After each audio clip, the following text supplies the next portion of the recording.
ating pagbulay-bulay po, ito ang inimpress ng Lord sa akin na gusto kong i-share sa inyo today, no? And bahagi pa rin po ito ng series ko pong dinadala sa inyo this year, sa atin pong battle cry sa word ni Lord, go for more. Kaya nga po, ang mensahe ko po sa inyo, ipapamagatan ko po ngayong araw, go for more, achieving your purpose. Yan. Go for more. Alam niyo kung bakit ito ang babahagi ko? Sapagkat, siyempre, sa ganitong, naisip ko, nagpasalamat ako sa Lord kasi sa edad kong ito, nakita ko yung Light Church, nakita ko yung mga bagong mga leaders, yung pagdami ng mga local churches natin. And nagpapasalamat ako sa Lord dahil hindi biro din, parang maiyak na tuloy ako. Hindi po biro ang pinagdaanan din, no? No. At I do not want to become dramatic, no? Yan po talaga yata ang nagagawa na iniisip mo ang panahong lumipas sa buhay mo. Lalo na sa kaugnay sa pagsunod at paglakad natin sa Lord. Hindi naman talaga tayo naging perfect na nakalakad, di ba? Marami tayong ups and downs. Pero napakabuti ni Lord. Sa loob ng 59 years na yon, ang dami kong pinagdaanan, nabagsak, muling tinayo, nabagsak. Pero nakita ko, hindi nagbabago siya. Hindi nagbabago si Lord. Pag tinatayo niyang muli, sabi niya, parang walang nangyaring nakagawa ako na nasaktan ko siya. Na-betray ko siya. Pagbangon natin, nakikita ko uli na yung mataas na pangarap ni Lord sa buhay natin. Amen. Yan ang nakikita ko, ang taas ng pangarap ni Lord. Kaya po, yung mensaheng ito, gusto kong gamitin pagkakataon ito na pag-aralan po natin sa araw na ito. Ang patungkol sa layunin na mayroon ng Diyos sa atin. You know, people, nung niligtas tayo ni Lord, in-establish lang tayo doon sa true purpose natin sa buhay na ito.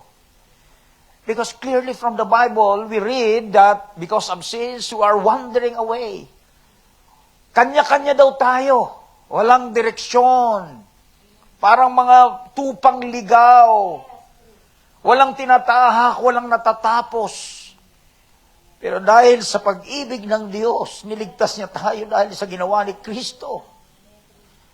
Hinipo niya tayo at naramdaman natin yung pagtawag niya sa atin, kaya natin nakilala si Jesus. At since that time, the purpose of Him, or His purpose to us has been renewed and revived. Amen? Kaya ito po, yung purpose ni Lord, in fact, mga kapatid, has been written already. Yan ang matututunan po natin sa text natin today. Ang text ko po kasi is galing sa kung paano si Jeremiah, the great prophet, one of the great prophet of Israel, was called by God for a purpose. Amen? And let us see from his experience how this God that we are worshiping is moving in a life of a man, of a person just like you and me. Jeremiah is just like us. Amen? At tignan po natin kung paano napatupad ng Panginoon ang layunin niya sa buhay ni Propeta Jeremiah. Amen? So, babasahin po natin sa chapter 1, verses 4 to 10, ang ating word of the Lord. At magpalain nawa tayo, at gusto ko pong tumayo tayong lahat upang basahin natin ang makapangyarihang salita ng Diyos. Sabi dito, now the word of the Lord came to me, saying, before I formed you in the womb, I knew you.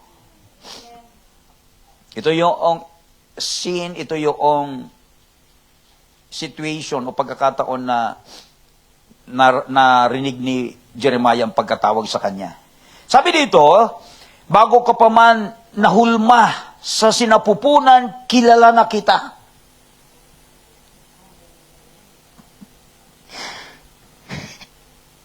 Ang bisa ko dito.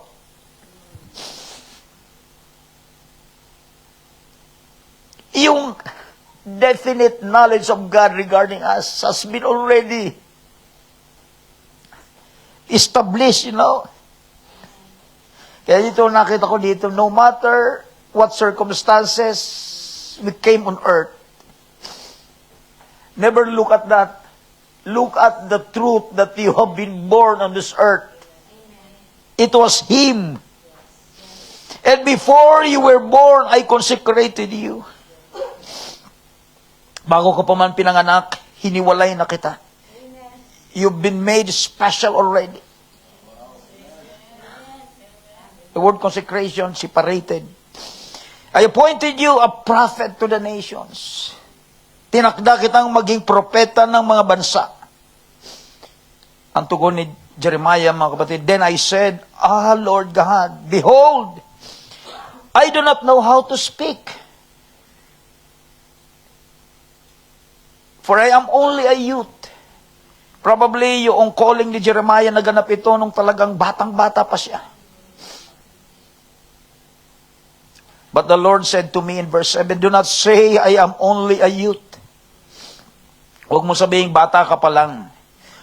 For to all to whom I send you, you shall go. Sapagkat sa lahat na kung paano kitang isusugo, pumunta ka. And whatever I command you, you shall speak. At anumang iutos kong sabihin mo, ipahayag mo. Do not be afraid of them. Huwag kang matakot sa kanila, sa misyon na pupuntahan mo. For I am with you, sapagkat ako'y sasayo to deliver you, declares the Lord. Sa plano ko sa iyo, sasamahan kita. Then the Lord put out His hand and touched my mouth. And the Lord said to me, behold, I have put my words in your mouth. And it is very true today. We have already the word that we can just speak. And that is the word of God. See, I have set you this day over nations. That was the plan, the purpose of God to Jeremiah.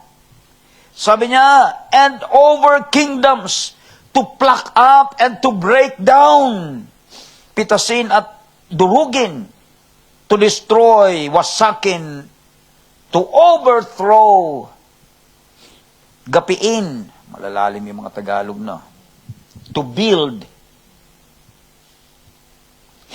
ang bumuo at magtanim, and to plant. Wow! Let's pray. Father, we thank you. Holy Spirit, I acknowledge you. I can sense, Lord, your precious presence right now.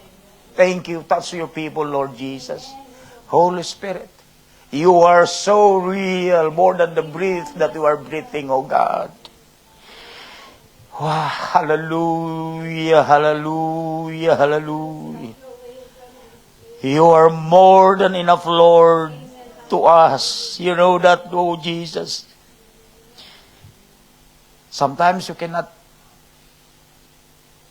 understand how to express ourselves when your presence is this so overwhelmingly present, Lord. And thank you for you're always faithful. And Lord, bless your word. Let this word gives impact to the lives of these people. In Jesus' name I pray. Amen and amen. Hallelujah.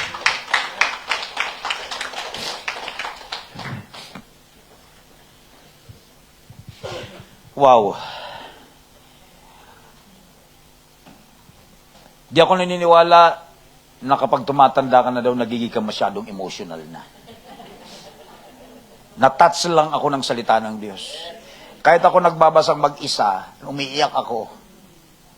Pag nararamdaman ko, I'm not trying to explain myself, I'm just trying to tell you how much important the Word of God to us. That's why I keep on reminding you, never neglect the Word. Have time Dapat yung devotion natin is a no-brainer truth or thing sa buhay natin. Non-negotiable thing, ang lagi kong sinasabi dyan. Alam niyo po, God did not create you merely to exist. Yan ang nakita ko po dito sa katotohanan na binasa natin. He created you to fulfill His divine purpose, katulad kay Jeremiah. Hindi, kaya nga sabi ko po dito, mga kapatid, kasi maraming mga tao living busy lives but empty lives. You know that? They wake up, work, survive, repeat that over and over again on a daily basis, but deep inside they still ask, why am I here? Nakikita nyo ba? Medyo white pala ito. Nakikita nyo ba? Bakit ako nandirito? Bakit? Napag-isipan nyo ba? What is my purpose? Does my life really matter? Diba? Sometimes, your reflection in life, kaya ko po ito na-express kasi ito yung reflection ng aking kaarawan ngayong taon. Hallelujah! At naniniwala rin ako, kaya kung nabasa niyo po ang Purpose-Driven Life, that was probably the reason why this book has been the best-seller book of all time. Because literally every person on earth are asking, why am I here on earth? Amen? Tandaan po natin mga kapatid, success without purpose becomes frustration. Achievement without assignment, the purpose or also assignment becomes emptiness lang yan. Kasi remember, you can have money without meaning. Position without peace. Diba? Kaya di ba yung mga may position sa atin?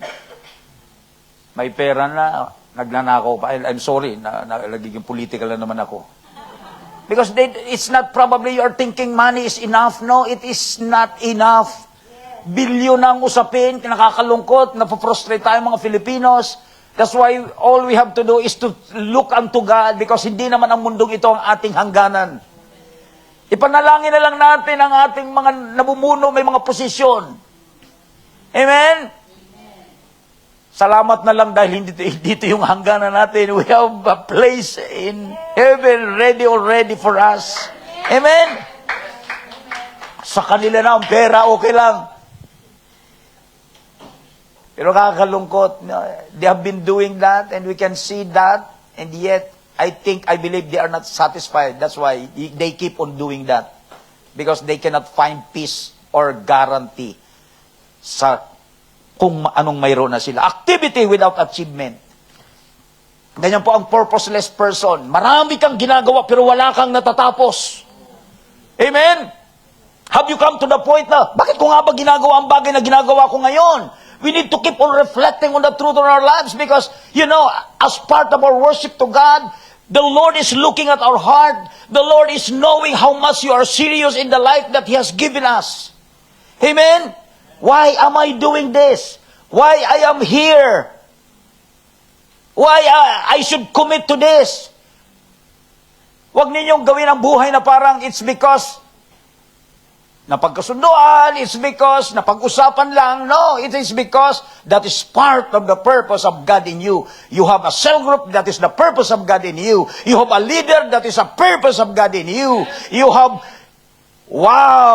the ministry because that is the purpose of God in you. Those are the things that I have been reflecting for this beautiful birthday of mine.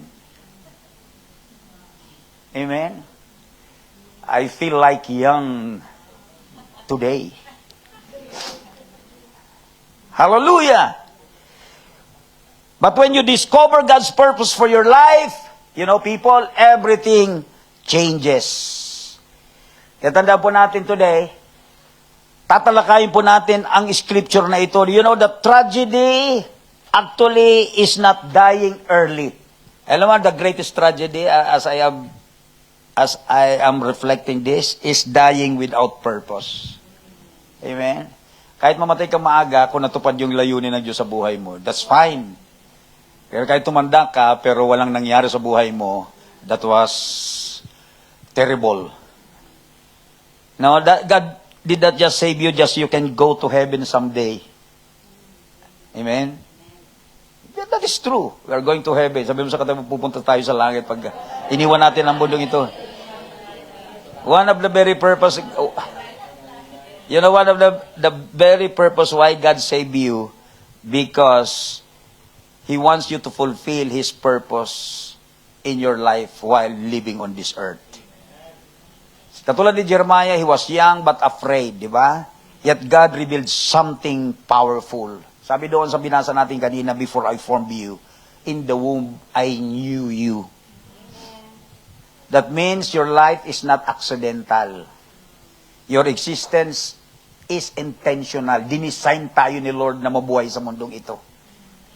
Kahit pa anong nangyari, anong kadahilanan, bakit ka nabuo. Amen? Your purpose is divinely planned. Ito ang maliwanag na pinapahayag sa atin ng salita niya. Kaya ang unang truth na makikita po natin sa ating pong talata today is the purpose planned. Plinano talaga ng Lord ang layunin niyang yan. Sabi kasi dito, before I formed you in the womb, I knew you. Maliwanag po, you are not a mistake. Amen? An accident. Yan mga drama minsan ng tao. Pagka nahihirapan ka, marami kang hinaharap na mga pagsubok, pinagdaraanan. Sabi mo, ako yata yung pagkakamali. O kahit bunga ka talaga, sabi pa ng iba, bunga ka ng pagkakamali ng mga magulang mo. Pero you are not a mistake the moment you become a person, a man or a woman. Amen? Is that a good news to you? Nothing is wrong with what God has designed. You're not an accident. You're not a coincidence. Di ba? Hindi ka aksidenteng pinanganak sa mundong ito. Hindi ka lang nagkataon. Nagkataon lang kasi nagkita yung nanay at tatay. No! Or merely the product of circumstances. Huwag nating isipin yan because ito yung pinapahiwatig sa atin ng talatang ito. Nakita ka niya ni Lord sa sinapupunan pa lang. Amen? God knew you personally. Yan ang maliwanag po dito. You were designed by God for something greater. Maganda po itong hawakan natin sa ating buhay. While still existing on earth, I am designed for a greater purpose. I am designed for go for more. Huwag tayong masatisfied for, what's just where we are right now. If God is already using you, keep on going. Keep on growing. Go for more. Amen. Go for more excellence. Hallelujah. Go for more commitment. Kasi ito po yung aking reflection dito. Nung sabihin po ng Panginoon kay Jeremiah, before I formed you in the womb, I knew you. So meaning, kilala na tayo ni Lord very personally. Amen? At itong magandang balita, bago pa tayo nakakilala sa Kanya, kilala niya na tayo. Amen. Before others recognize you, God already knew you. Maaari kasing tayo nakabatay ang buhay natin sa definition ng ibang tao sa atin. Sino dito ang may ganoong pakiramdam o pananaw sa buhay? Yung ang feeling mo, kasi you want to define your life through your failures, di ba? Your background. Ang definition mo, dahil yung mga kabiguan mo ba, yung pinanggalingan mo ba, yung mga kahinaan mo ba, ang definition ng buhay mo, yung mga limitations mong lagi at naranasan noon. Na-realize ko po, ang dami ko pong mga napagdaanan din ng mga ups and downs, pero one thing that I am sure, hindi talaga yun ako. Nadadaya din lang ako because according to the Bible, there is a spiritual enemy that we have deceiving us to think about something, to think about us na hindi ayon sa kung sino talaga tayo. Ang definition dapat natin kung sino si Lord na tumawag sa atin. Amen? You are defined by God's purpose in you. Yan ang maliwanag pong pinapahiwatig sa atin ng talatang ito sa buhay ni Prophet Jeremiah. So maliwanag din po dito na hinulma niya tayo intentionally. Amen? Maliwanag po dyan. Form you. Ang ibig sabihin, yung mga gifts mo, mga talent mo, experiences mo, kaya Yun na ma-amaze ka. Kailangan pala mangyari sa iyo yung mga karanasan na yun because that is the way God is forming you.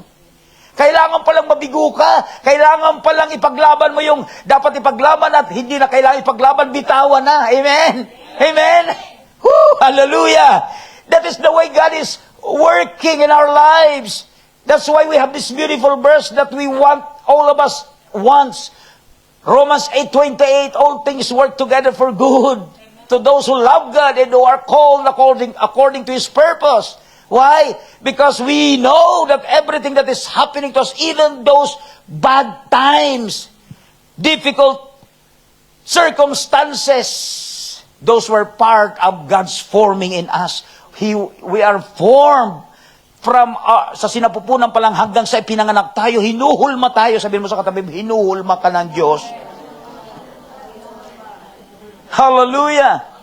Yung mga personalities natin, hinulma yan. Ako hindi ko akalain yung anak kong ito, si Maricar, magiging ganyan ngayon. Amen? Kaya nga, dapat nating maunawaan mga kapatid, mayroong kinalaman ang Diyos sa lahat na nangyari sa buhay natin. Nothing in God's hands is wasted. Even your pain can become preparation. Amen? Ngayon ko nakita, yung mga nangyari sa buhay ko, sa personal life ko, sa love life ko, amen? O, yan na naman ako. Hallelujah. It was part of God's forming. Because that is His method, of bringing us to His perfect purpose and will. At maliwanag din dito, in a point katulad ni Jeremiah, specifically, mayroon kang particular talagang purpose. Si Jeremiah as a prophet, probably ikaw, not everybody has the same assignment like Jeremiah, but everybody has a purpose. Your calling may differ, maaring iba ang pagkatawag sa iyo. Maaring ang calling mo is preaching katulad ko, teaching, discipling, serving, leading, encouraging, giving, mentoring, di ba? Evangelism. Amen? Kaya mga minamahal kong kapatid, kay sarap mabuhay na alam mong may dahilan. Amen? Haharap ka, gigising ka tuwing umaga. Wow, hallelujah! I'm excited, Lord, in this life. Ito na naman ako, Panginoon. I want to see soul. I want to see lost so that I can share the goodness of you, the gospel of the Lord Jesus Christ. Huwag kayong ma-stagnant, mga kapatid. Amen. Sabihin mo, huwag kang yung stagnant? Huwag kang maburo. Masalo yata malalim yung Tagalog ko. Huwag kang, di bali na lang. Huwag kang walang gawin. Amen? Sabihin mo sa katabi, may gagawin na ako ngayon. Di ba? Look, a pen is useless kung hindi ito sinusulat. Di ba? This bulb is useless kung hindi ito magliliwanag. Amen? Everything has a purpose. And if you know that you have a purpose in life, the greatest challenge to us as a believer is to find it out.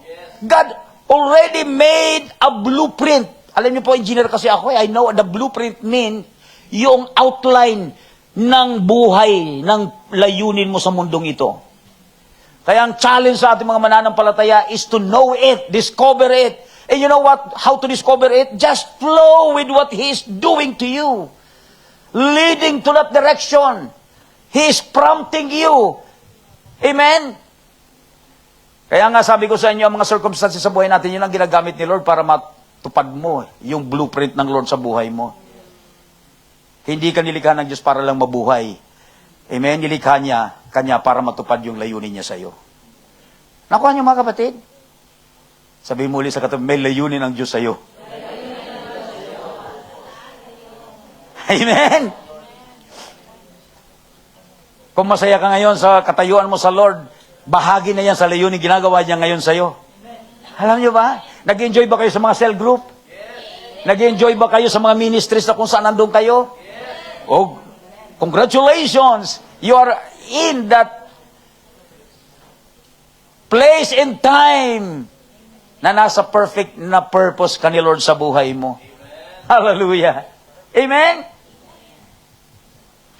Ako po di ko akalain magiging ganito ako eh. Nagtapos ako ng engineering.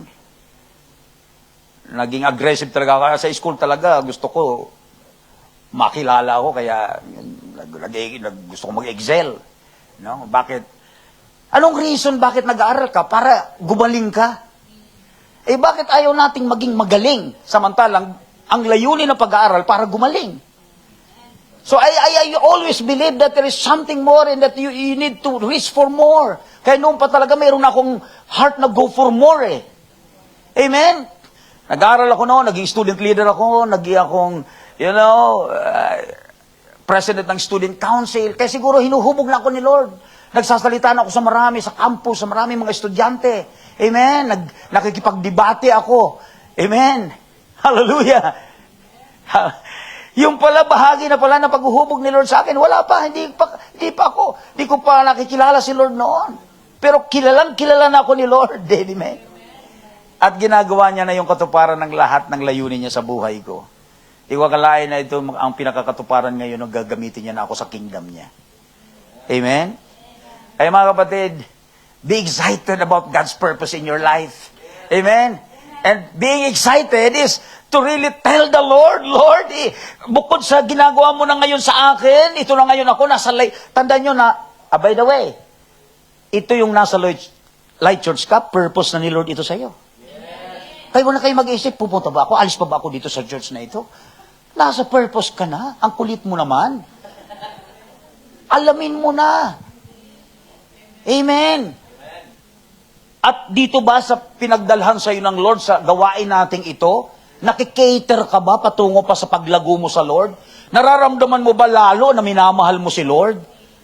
Amen. Kung yan ang nararanasan mo ngayon, mga kapatid, nasa purpose ka na ni Lord lumalakad ngayon. Amen? Hallelujah. Palapakan natin si Lord. Kaya matuto tayong unawain yung mga nangyayari sa atin kaugnay sa ginagawa talaga ni Lord para sa atin. Hindi nagkataon, walang aksidente, walang coincidence, walang mistake si Lord sa pinagdalhan niya sa atin. Amen. Oo, nagkakamali tayo. Pero hindi mali ang ginawa ni Lord na maranasan mo ang mga pangyayaring yan. Amen? Kaya mga kapatid, yan ang unang katotohanan makita natin, purpose planned. Nakaplano na yung purpose na yan sa atin. At pangalawa mga kapatid, na revelation sa atin sa scripture na ating binasa kanina, regarding the calling of Prophet Jeremiah, is this, not just the purpose planned, but purpose protested. Yun na yung purpose ng God kay Jeremiah. May kaunting, pag sinabing protesta, may kaunting reason out, no? Bakit nakita kasi natin dito sa verse 6. Sovereign Lord. Parang napabunting. Ewan kung paano basahin ito. Sovereign Lord. Or, Sovereign Lord. I do not know kung, nagalak, or, di ba? Nagulat si Jeremiah. Minsan pag binabasa ko ang scripture, sige, tinitingnan ko kasi kung, palagay ko yung, di ba? Namangha siya, nagulat siya. Sovereign Lord. Pero tinawag niya si Lord sa kung sino siya. The word sovereign means, He knows everything. Kaya somehow, yung amazement niya, yung mangha niya, may kahalo pa rin pananampalataya because He called God sovereign. I said, I do not know how to speak. Ito ang kanyang protesta. Sabi niya sa Panginoon, hindi ako marunong magsalita. Di ba? Naalala ko tuloy si Moses. No? Kulit ni Moses. Nagbabargain sila ni Lord doon sa Mount Sinai. Sabi na lang ni Lord tuloy, talaga itong Moses na ito. Pag ganun katsaga si Lord, ganun siya ka-patient sa atin. O sige, tawagin mo na nga lang yung kapatid mo, si Aaron. O mayroon ka ng spokesman para lumakas ang loob mo. Diba si Lord pang nag-decide na gamitin ka, kahit nagpahindi pa, protesta ka pa, drama-drama ka pa, ang dami natin mga dahilan, amen? Sino dito ang nakaka-relate sa truth na to? Diba? Sabi niya pa dito, I am too young. Dito ako natawa kasi Parang naaalala ko, tayo rin minsan may ganon. Napakabata ko pa para gamitin. Pero pag tinanong mo matanda na ako para gamitin. Ano ba talaga? Amen! Pero mga kapatid, tandaan po natin, the time that God has called you is the very perfect time that He started to reveal to you His purpose. Lagi ko sinasabi, matanda man o bata, walang dahilan para hindi maganda paglayunin ng Diyos sa buhay mo. May mga nagagawang matanda na hindi kayang gawin ng mga bata. Do you believe that? Amen? Kaya nga lahat tayo, we are all capable of fulfilling God's purpose in our lives, people. Amen? Don't forget that. You can do it. Sabi mo sa katabi mo. Hindi ko dito ina-advertise ang Nike. No, sabi kasi dito, I am too young. You know, the greatest enemy of purpose is often not the devil, but insecurity. Diba? Parang si Jeremiah, hindi ako magsalita. Bata pa ako, amen? Hallelujah! Tandaan natin mabuti, yung weakness niya, sinabi niya dito, yung age niya, yung inability niya. At alam niyo tayong mga mananampalataya, no, parang ganun din. Sasabihin natin, hindi ako qualified dyan. Sinasabi na nga ng leader mo na gamitin ka, tapos sabihin mo, tandaan niyo mabuti mga kapatid, pagka pinagkatiwalaan ka ng leader mo sa isang bagay, ang ibig sabihin, nakikita niya na sa'yo na pwede ka. At huwag ninyong kalimutan, na galing sa Lord, ang leader, hindi naman si Lord nagsabi sa akin, pag ang leader niyo nagsabi, galing kay Lord yan. Amen? Hallelujah. I'm not qualified. I'm too weak. Yan mga dahilan natin, mga kapatid. I'm too late. Late na. Di ko na kaya. I'm too broken. No, ang dami kong makasawian. Palagay ko, di ko kaya, di ko pwede. I'm not educated enough. No? Remember, yung mga ginamit ng Lord, just to prove to us na hindi po ang pinag-aralan ang pwede kang gamitin. Yung mga great disciples ni Jesus are all just ordinary fishermen. Amen? God never calls the qualified. Madalas natin na yung quotation na yan. He qualifies the called. Kaya nakikita po natin mga kapatid about sa purpose protested is first doubt makes us focus on ourselves. Pag nagda-doubt ka, kasi nakatingin ka sa sarili mo. Sino ba, anong talata ba nagsasabi na tumingin ka sa sarili? Pakitaan nyo ako ng verse niyan at maniniwala ko sa iyo. Ang sabi ng Bible, look unto Jesus, the author and finisher of our faith. Look unto God, not to yourself. The moment you begin to look at yourself, you will begin to doubt. Amen? Sabi ni Peter, tinawag na siya ni Lord, narinig niya na lumakad ka, Peter, nakita niya kasi naglalakad si Jesus sa dagat. Ngayon, nang makita ni Peter yung paan niya doon, ay, may mga alon pala ito, dagat nga pala talaga ito ha, at may hangin, lumubog tuloy siya. That's the beginning, nag-doubt kasi siya. No? Si Jeremiah din, I am too young, yun ang doubt niya. Purpose dies when self becomes bigger than God. Pagka yung sarili mong tingin sa'yo ang lumaki pa kaysa sa laki ng tumawag sa'yo, okay, ulitin ko. Pag mas malaki ang tingin mo sa'yo kaysa laki ng tumawag sa'yo, problema yun. Sino ba ang tumawag sa atin? Si Lord, di ba? Sino ba si Lord? He's a big God, a great God. This God who said, nothing is impossible to me. Amen? Hura bakanda, hallelujah. Kaya nga tandaan po natin mabuti kalimitan, biktima po yung iba natin mga kilalang men of God sa Bible. Si Moses, di ba, nag-doubt siya sa kanya rin na pagsasalita. Si Gideon, nag-doubt siya sa strength niya. Ang dami niya pang mga bargaining din noon. Ito, pag may hambog sa umaga, Lord, na ganito na ikaw talaga ang tumawag. Sa dami niya, di ba, nabasa niyo ba yung experience ni Gideon? Si Peter, yung faith niya, di ba, nag-doubt siya samantalang aggressive na disciple siya. Amen? So those are the things na nabibiktima tayo, yung ating doubt. There's nothing wrong with doubting, pero kung manatili ka nagda-doubt, that is all totally wrong. Amen? Sabihin mo sa katabi, mali ang laging nagdududa.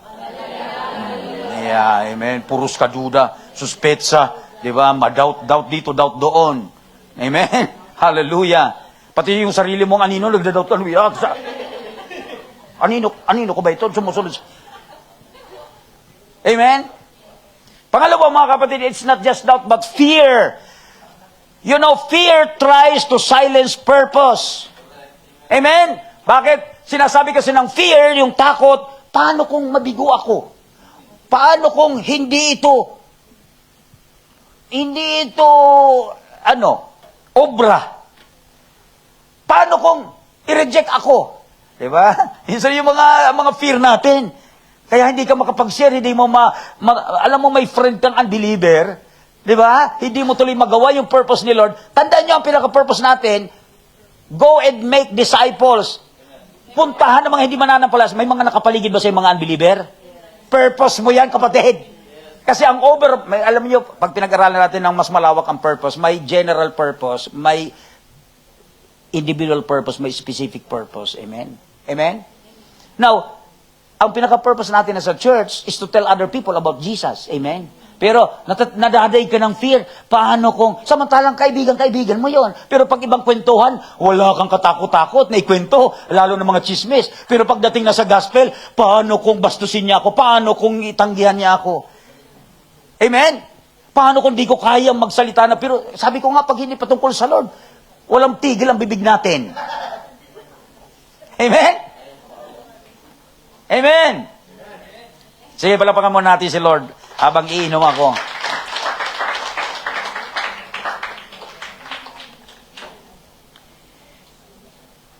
Ang pinakamahirap na takot, yung di mo pa sinisimulan, nakita mo nang di mo kaya. Amen? Kaya dapat ganito ang damdamin natin mga mananampalataya. Kaya natin lahat yan. Dapat araw-araw, pagsabihin mo ang sarili mo, kaya mo yan, Marlon. Kaya mo yan. Sumalamin ka, kaya mo yan. Amen? Yung mga gifts natin para gamitin, kaya mong gamitin. Kasi yun ang sinabi ni Lord.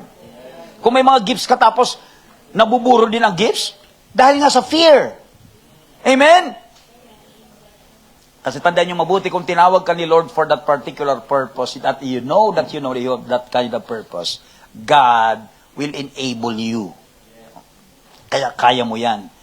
At pangatlo pong observation ko po, yung mga tinatawag na excuses. Excuses. Excuse me. Ang cute mo, delay destiny. Diba, pag marami tayong mga excuses, many people are waiting to become perfect before obeying God. Di ba, narinig ko yan, matagal na ako dito sa Japan, pag may sinisiran ako doon na mga nagtatrabaho sa, sa mga panggabi dito dati noon, kasi uso-uso pa dito yan noon, di ba? Sabi na, Pastor, hindi muna ako makakapunta dyan sa church kasi wala pa ako sa, katayuan na mag-attend ng church. Kasi ang feeling nila, yung trabaho nila, parang opposite doon na lumapit ka sa Lord. Lagi kong sinasabi, hindi si Lord nagko-condemn kung sino ka. Kaya naalala nyo si Lord, friends of sinners si Lord. He is a friend of sinners. Friend niya yung si Magdalena. Sino ba si Magdalena sa Bible? Friend niya si Lazarus. Si Zacchaeus, si Mateo.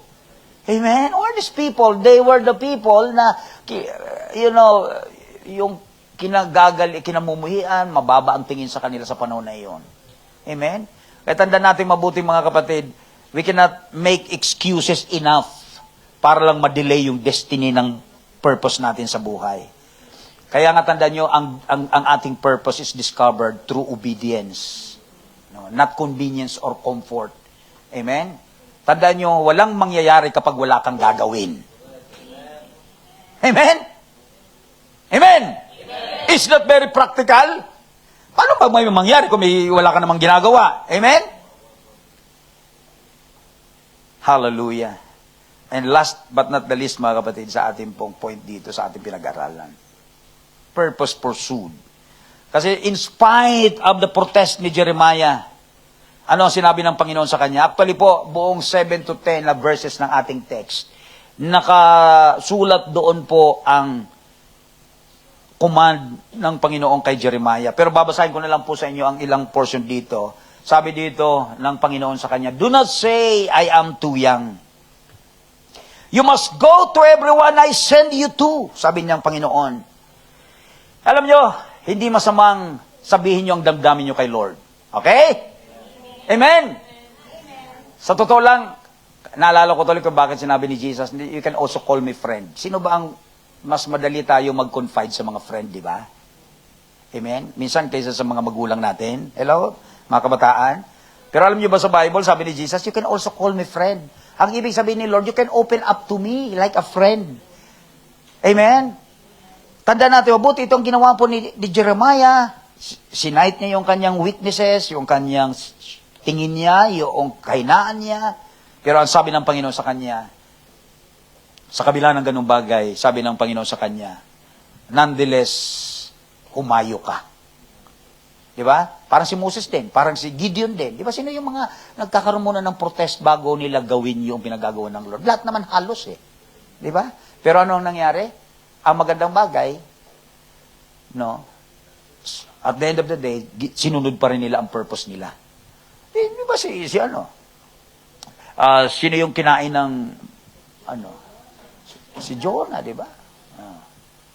Sa halip na dito, dapat sa north, papunta sa south, di ba? Pero at the end of the day, naganap pa rin. Ganyan po, nakita ko po ang katotohanan kung bakit ang will ni Lord, ang purpose ni Lord is stronger than our will. Amen? Kasi hodang gumamit siya, kay Jonah gumamit ng isda. Di ba? Amen? Kay Moses, gumamit ng kapatid. Amen?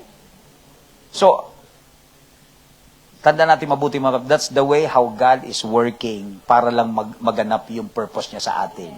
Kaya sabihin mo ulit sa katabi mo, matutupad ang purpose ni Lord sa iyo. Kasi dito natin nakita, hindi naman talaga dito sinabi na, Look at our observation. God never denied Jeremiah's weakness. Hindi naman talaga sinabi dito ni God din,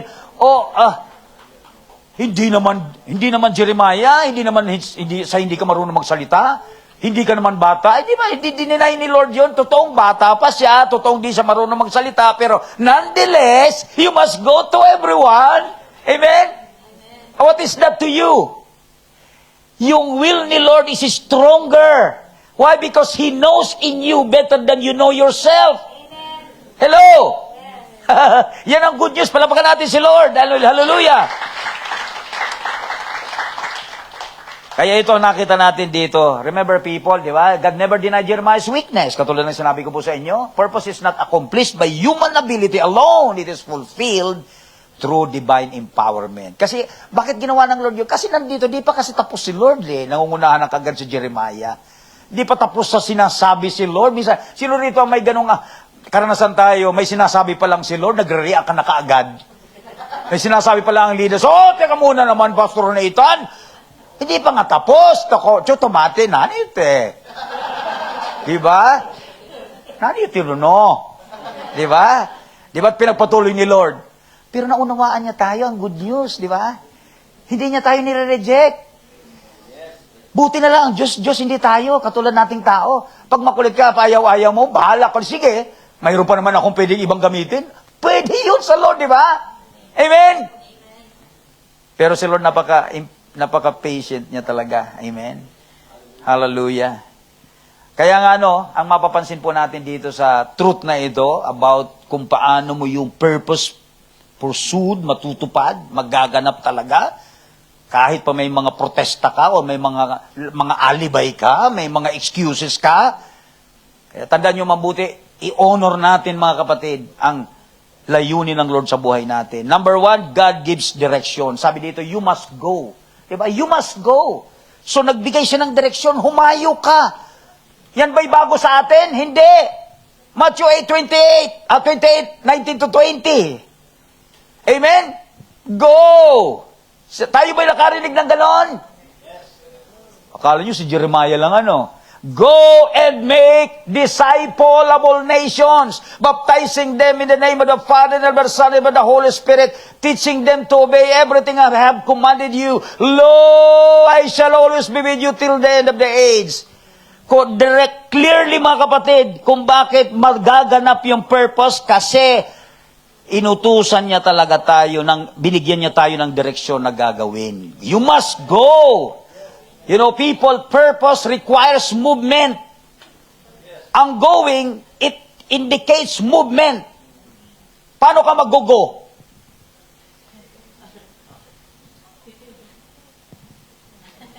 That is not going, that is staying.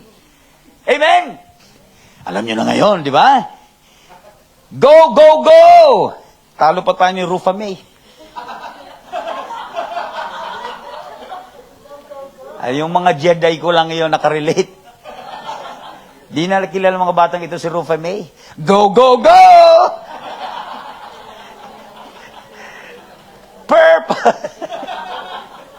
Di ba? We need to move. Because God says go. Kaya wala tayong ginawa. Tala niyo mga kapatid, paglabas niyo pa lang, may purpose na kayo. Pag may nakita kayong kapwa natin, una, kahit Pilipino, Japanese, kung magaling kayong mga Japanese, mga Hapon, kausapin ninyo. Alam niyo ba, observation ko lang, mas makikinig ang mga Japanese sa gaijin na nagtatrying hard mag-Japanese para i-share lang ang gospel. Napansin ko yan. Kasi, kahit pabarok-barok ka, tinatry mo pa rin. Na-appreciate lang. Grabe, ang love sa akin itong gaijin na ito. Nihongo mo barok-barok stede mo. Isyukeme ni Sabiru no. Is that amazing? Uya katay, kami sama subarasi disyo. Ganun lang lagi sinasabi ko, uya katay, subarasi. Susunan eh. Susunan eh. Hunto eh.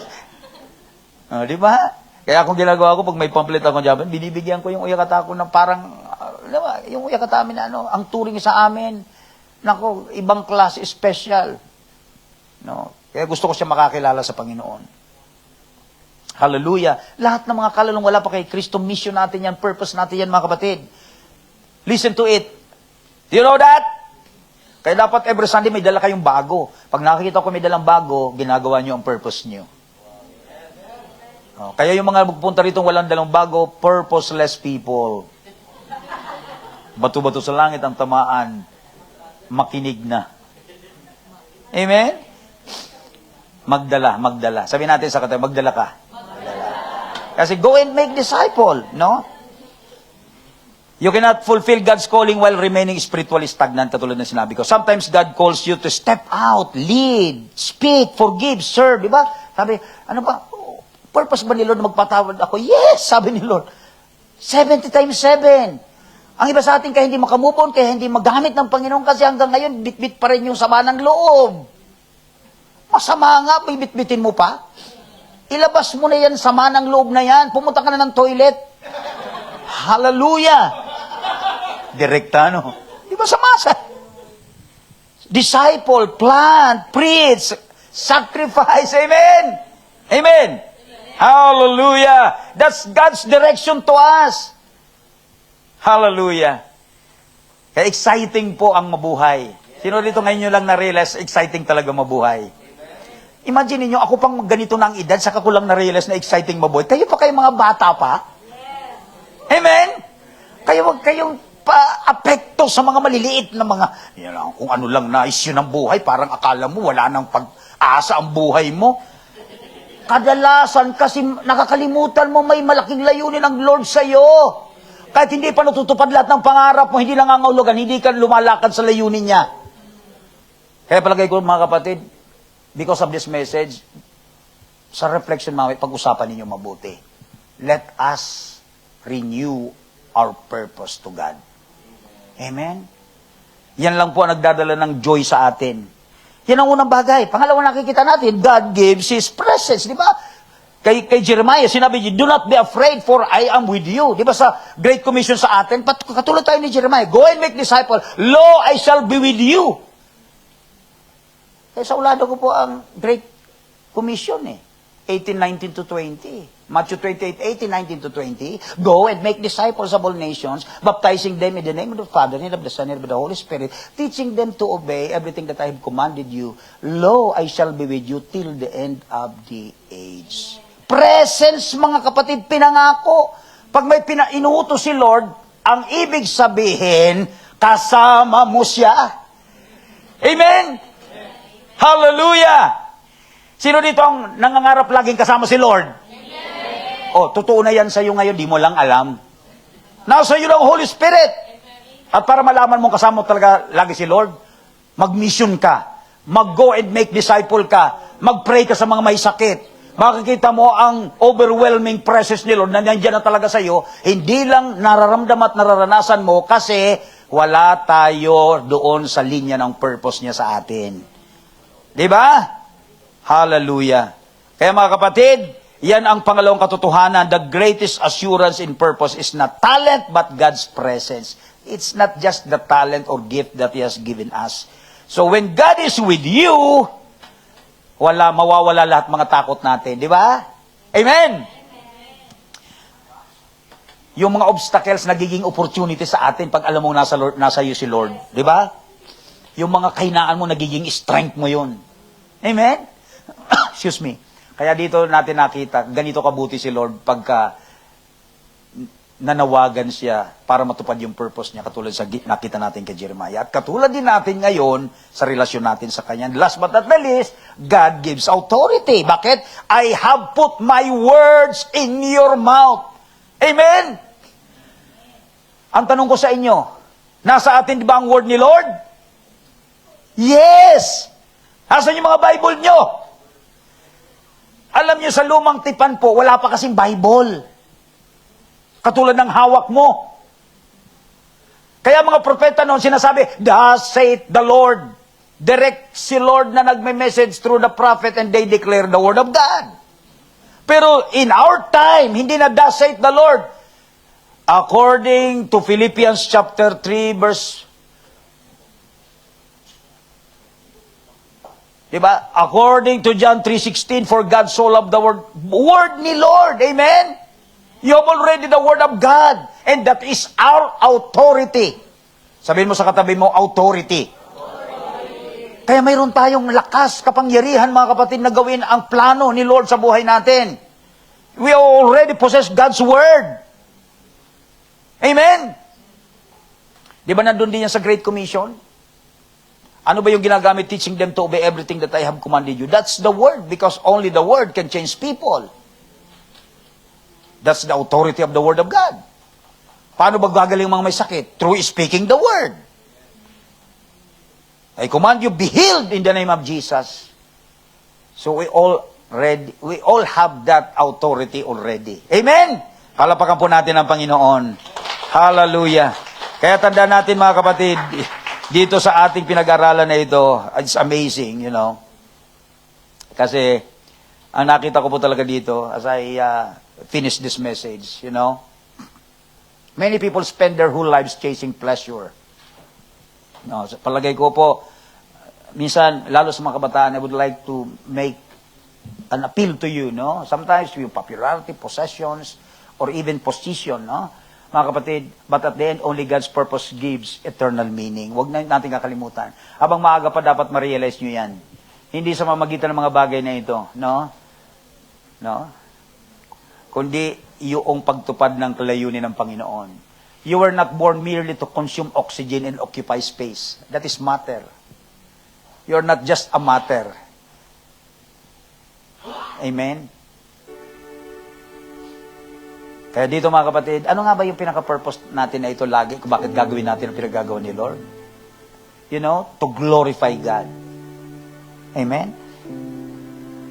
To impact people, to advance His kingdom, to fulfill His assignment. Amen? Katandaan po natin, mga kapatid, why the Lord wants you and me to fulfill that purpose that He has for us. That's the very reason to glorify God. Tumayo po tayong lahat sa oras na ito. To glorify God. Sabihin natin po dito sabay-sabay. To glorify God. To impact people. To advance His kingdom. And to fulfill His assignment. Brothers and sisters, that's a good news to you and me. We all have the reason to live this life. We all have the assignment. Come on, people. We all have the assignment. Kailangan matugunan natin yung mga assignment na yan na tinalaga ng Diyos sa buhay natin. Hallelujah. Kaya sa sandaling ito, mga kapatid, sa ating pagdako sa ating Panginoon, as we reflect this message na napakinggan natin, maaaring ngayong araw na ito, God is calling you na mayroong kang lost direction ngayon. Probably you think you seems you are in a long direction, in lost direction. Maaaring inaisip mo siguro ngayon, you have a buried calling. Alam mo, tinawag ka pero nakalibing na dahil stagnant ka. Amen? O maaaring ikaw na-distract ka. Marami kasing dumating na mga sitwasyon kaya na-distract ka doon sa calling ni Lord, sa purpose ni Lord. Kasi ganito, nagka-boyfriend ka, nagka-girlfriend ka. Amen? Ang daming mga distraction sa mundo. Nakabili ka ng bagong iPad kaya naubos na yung oras mo doon. No? O maaaring na-settle for less ka, nakontento ka na lang sa kung nasaan ka. Basta mahalaga, nakakapunta naman ako ng church. Basta mahalaga, mayroon pa akong youth service. Mayroon pa akong cell group, di ba? Mga kapatid, those are, mga reasons, mga kapatid, sometimes na hindi natin nakikita yung mas malaking bagay pa na ginagawa ng Panginoon. Or maaaring you allow fear to stop you. Pero ngayon, sinasabi ng Panginoon sa iyo, mga kapatid, sa atin, go for more purpose. Amen? Kasi sa sandaling ito, tanda natin, ngayong pinahayag na sa atin ni Lord, ganito pala ang buhay natin. Nakadesenyo pala tayo sa malaki pang bagay, hindi lang itong ngayon kung nasaan tayo. Kung nasa ministry ka na, lalaki ba ang ministry mo? Huwag kang madistract. Minsan may mga tukso. Minsan may mga bagong pangyayari sa buhay mo. Do not be distract. Gagawin ng kaway yan para hindi matupad yung purpose ni Lord sa iyo. O ako sa iyo, kapatid, piliin mo na makita at matupad yung purpose ni Lord sa iyo kaysa ibang mga bagay. Huwag kang magmadali. Huwag mong pangunahan si Lord. Take the time that He is giving you, one at a time. Amen? I believe this is what the Spirit of the Lord is telling you people today. Ganito yung pag-alam. Mula ngayon, conscious ka na. Mula ngayon, you begin to pray. You begin to ask God, Lord, bukod ba dito ngayon sa kalagayan kong ito na ginagamit mo na ako, ano pa ang naghihintay ba sa akin dito?